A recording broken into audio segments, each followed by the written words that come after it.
You know, it's the first question I get from everybody calling going. The first thing is, what do you think that's going to look like with Torts? That's a fair question. That's a fair question. Yeah, it is. It's, you know, I mean, that's the first one you get.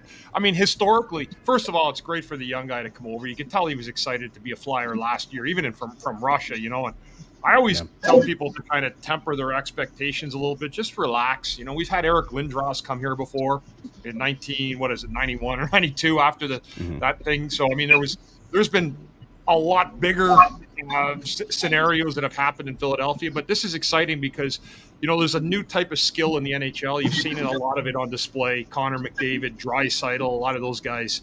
And this guy, we hope, falls into that type of skill level. You know, obviously, we've seen those other players show the competitiveness with that skill, but I'm excited for his opportunity to start. It certainly kind of lifts the look of the team, you know, in terms of their skill level. There's a lot of unanswered questions, guys, that they're going to have. It'll take a couple of years to continue moving forward with. First off, who's going to get him the puck? That's a huge question. You know, a guy like this is going to need a center iceman. The other question is, you know, what does that look like? You know, what does it look like playing for Torts for a guy like this? You know, if you look back at historically teams that he's been on with skilled players, he's run them into the ground, a lot of them. You could take a look at two right now that are struggling finding identities with teams. Dubois and Laine, right? Laine was there, right? He was there for a little bit, right, with Torts? If I'm right, yeah. I think he was. I think he was at the end of Torts' tenure. I think it was. I think you're right. Anyway, but those are all like fair questions a little bit. So I think you have to look at that. And the other side of it too is, I mean, he's also going to learn, you know, like a little bit of old school, and I think to have in the league through Torts and through that system a little bit, which I think is a good thing to have. But his skill will certainly add a lot to the fray. I do like. I know the excitement's off the charts right now, but just relax, everybody. Let the kid be. He's 19 years old. He's got a long way to go to learn the game over here, the ice, you know, and he will learn it, and he will be a very, very good talent, because you don't get talked about like this. Guys don't get mentioned like this in this kind of texture unless he's highly gifted, and he is. So, you know, again, I would say the biggest thing would probably be who's coaching him coming in. That could be a good thing. It could be a really bad thing. We'll see what happens with that. And but I'm looking forward to that skill level coming in here. It's going to be certainly interesting. He looks like an energized guy. And the one thing I asked Jonesy about last year, you know, after the draft, I said, what kind of a motor does he have on him? Jonesy said he's got a great motor. And that's important. You know, it's not just about skill. There's a lot of dogs out there that have skill that just don't have the compete or the will.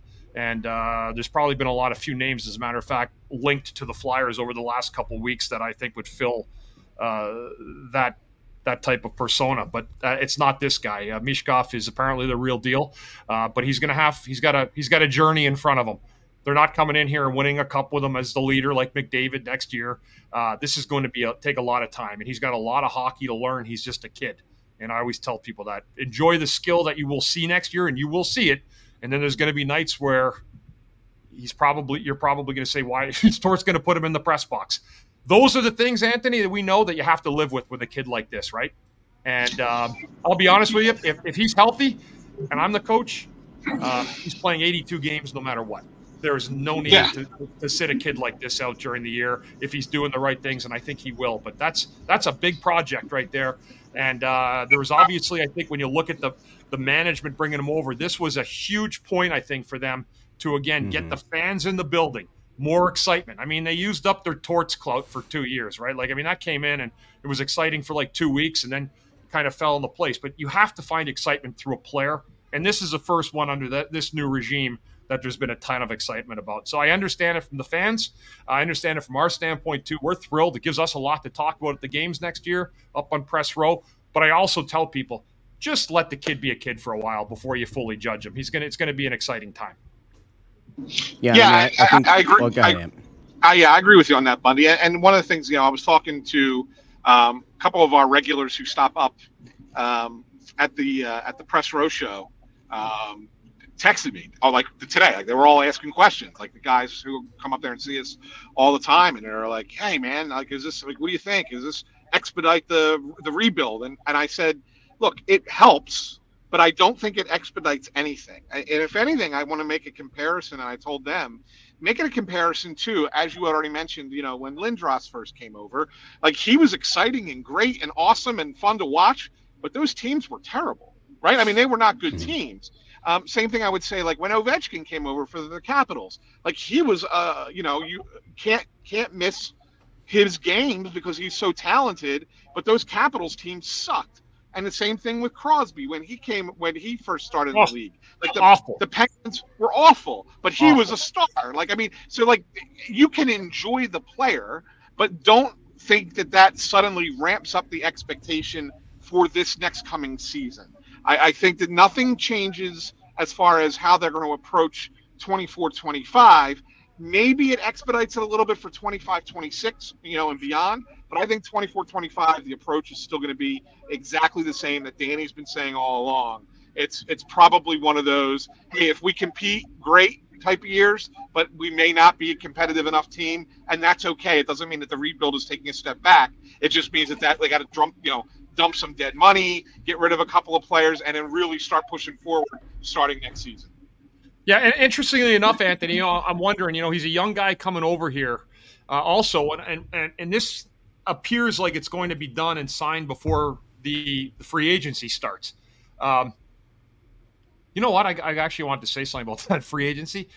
I mean, will the funeral still be on Friday if Florida loses tomorrow? Because Edmonton should be just proud of it. Yeah. Dude, it'll be a fucking mess watching that table tomorrow or Friday if Florida loses. Like, they'll be like at the funeral at their table like, well, we just lost an 0-3 lead in the final, and now we got to draft some kid last in the league, last in the first round.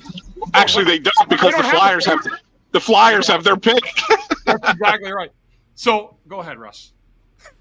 No bomb? No, it's fine. Okay, good. So I was just fine. saying, no, that. So again, but does it give you an opportunity in free agency to get somebody that could be perhaps a mentor, even if it's not a long-term play? Where you get a guy in here, teach him, help him work on his language, transitioning to English, while also being, somebody that could probably help him on the ice. And I don't know who's out there. It would have to be a Russian. Man, why did you trade Provorov, man? I filled the bill. I don't. That's a good one though. So I do think maybe you can entice a free agent here though. Maybe somebody that would maybe go off course because he's here. If he maybe pay him a little bit more to come in and say, hey, let's help this guy along. That's something you maybe have to spitball a little bit. I mean, one thing you can definitely think of. There's a team across the state that, as of a few months ago, was actively trying to potentially move a Russian guy, who also happens to be a very good scorer, in Evgeny Malkin. There's no chance in hell that the Flyers and Penguins ever execute a trade. But boy, oh boy, if there were ever a time, that would be it.